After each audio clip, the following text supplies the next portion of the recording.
रामं रामानुजं सीतां रामं रामानुजं सीतां भरतं भरतानुजं सुग्रीवं वायुसूनुं च प्रणमामि पुनः पुनः।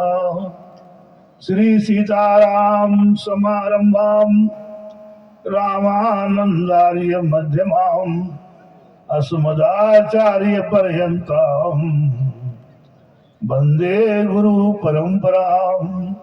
श्री सीताराम जी महाराज की जय। बोले श्री राम कृष्णदास जी बाबू की। मंचस्थ आसीन सभी संत महात्माओं के चरणों में मेरे राम का साष्टांग दंडवत। અને ઉપસ્થિત જન સમુદાય, ભાઈઓ, માતાઓ, બહેનો, દરેકના હૃદયમાં વિરાજમાન પ્રભુને વંદન કરું.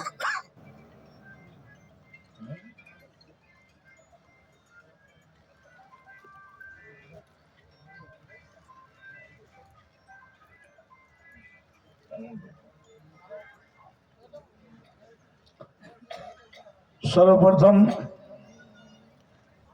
તો હું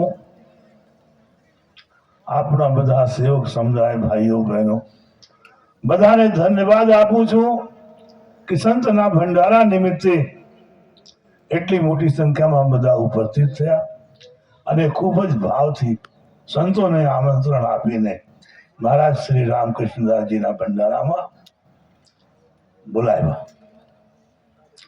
ઘણી વખત સંતોનું જીવન બીજ જેવું હોય. બીજ કેટલું નાનું હોય પણ જ્યારે એ અંકુરિત થાય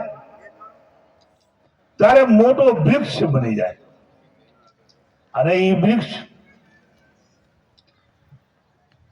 સેંકડો પક્ષીઓને પોતાના ફળ ખવડાવે, લોકોને ઠંડક આપે અને ઉકાઈ જાય તો લાકડા પણ આપે, દરેક પ્રકાર. તો એવી રીતે આ ધરતી ઉપર સંત છે. સંતની મહિમા તો કઈ કહી શકાય નહીં. સંતની મહિમા તો ખૂબ જ વર્ણન કરવું બહુ કઠિન છે. એટલા મોટા મોટા શાસ્ત્રો લખાયા છે, પણ જો સંતની મહિમા કરવું પડે તો એ બધા ટૂંકા પડે. એક વખત લક્ષ્મણજીએ ભગવાનને પૂછ્યું કે પ્રભુ, સંત અને અસંતમાં ભેદ શું છે? પરમાત્મા શ્રી રામે લક્ષ્મણજીને ટૂંકમાં કહે છે કે જેમ કુઠાર ચંદન આચરણી, જેમ કુલ્હાડું અને ચંદન નું આચરણ છે એવું સંતના આચરણ છે. તો કઈ સંતના આચરણ ચંદન જેવું છે? તો પ્રભુ કહે છે હા, કારણ કે કુલ્હાડા ચંદન ને કાપે છે. કાટઈ મલય પરસુન ભાઈ નિજ ગુણ દે સુગંધ વસાય. ચંદન ને કુલ્હાડો કાપે છે અને એ ચંદન કુલ્હાડાનું કોઈ પ્રતિકાર નથી કરતો, પોતાની સુગંધ એમાં ભરી દે છે. એ કુલ્હાડો પર મહેકવા લાગે છે.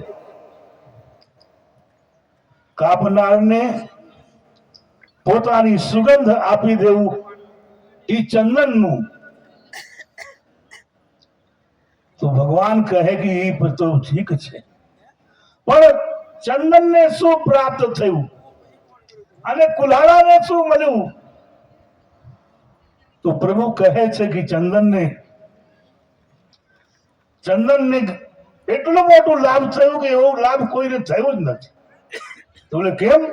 તો કે ઈ ચંદન તાતે સુરસી સંચરત જગ વલ્લભ શ્રીખંડ. એટલા માટે ઈ ચંદન ભગવાનના મસ્તક ઉપર શોભાયમાન થાય છે અને કુલાડો બોલે કુલાડાને તો હું અનલદાહી પીટત ઘનહી પરસુ બદની દંડ. અગ્નિની ભઠ્ઠીમાં કુલાડાને નાખી દેવામાં આવે છે અને એ પછી એને ઘનથી મોટી મોટી ચોટ કરવામાં આવે છે. કુલ્હાડાને એવું દંડ મળે છે અને ચંદનને એવું ફળ મળે. તો સંતની મહિમા તો ખૂબ જ વિરલ છે, કહી શકાય નહીં. અને કહે છે શાસ્ત્ર એમ કહે છે કે ભક્ત બીજ પલટે નહીં, જો જુગ જાય અનંત, ઊંચ નીચ ઘર જન્મ કે હોય સંત કા સંત. કોઈ જરૂરી નહીં, સમાજમાં એવા ઘણા ઉદાહરણ છે.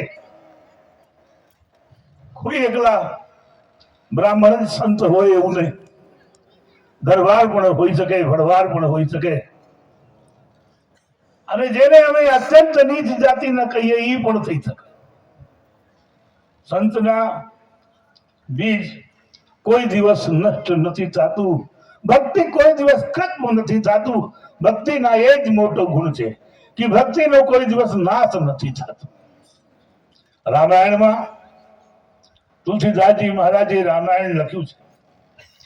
રામાયણ લખતા પૂજ્ય તુલસીદાસજી મહારાજે સર્વપ્રથમ ચોપાઈની શરૂઆત કરી ત્યારે ખૂબ જ પ્રેમથી લખ્યું કે બંધો ગુરુપદ પદુમ પરાગ. લંગે ભેર એક મોટી લગાડીને રહેનારા સંત અને એ ગુરુની ચરણની બંધના કરી તુલસીદાસજી. તો કોઈએ પૂછ્યું કે એ ચરણની બંધના એમાં એવી ખૂબ ખાસ વાત છે.